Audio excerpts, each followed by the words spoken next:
ఈ పథకం ద్వారా గ్రామీణ ప్రాంతాల్లోని అన్ని రకాల వర్గాలు చాలా మటుకు ఒక ఉపాధి పొందుతున్నాయి.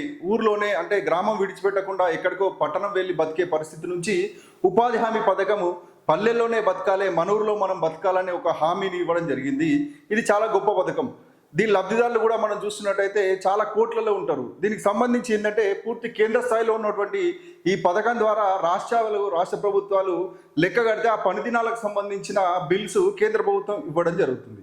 ఇక్కడ చూస్తున్నట్టయితే 6.5 కోట్ల పని దినాలే మంజూరు చేసింది. నిరుడి కంటే 1.5 కోట్ల తగ్గింపు అన్నట్టు. అంటే ఒక వ్యక్తికి సంబంధించి ఎంత టైం పనిచేసిరు అనేది వాటికి కూలీలు లెక్క కడతారు. కాబట్టి మొత్తం కనుక పని దినాలు 6.5 కోట్లు అయితే 1.5 కోట్లు తగ్గించి దాదాపు 5 కోట్లు మాత్రమే ఇవ్వడం జరిగింది. కాబట్టి దీనివల్ల ఉపాధి పొందే విషయంలో, గ్రామీణ ప్రాంతాల్లో ఉపాధి కల్పించే విషయంలో రాష్ట్ర ప్రభుత్వాలకు అడ్డంకిగా ఉంటుంది. కాబట్టి కేంద్రం ఈ దిశగా ఆలోచించాలే.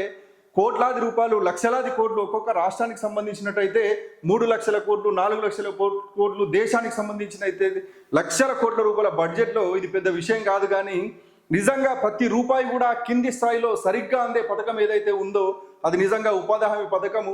డైరెక్ట్ కూడా ప్రభుత్వం నుంచి నేరుగా కూలీకే అందడం జరుగుతుంది.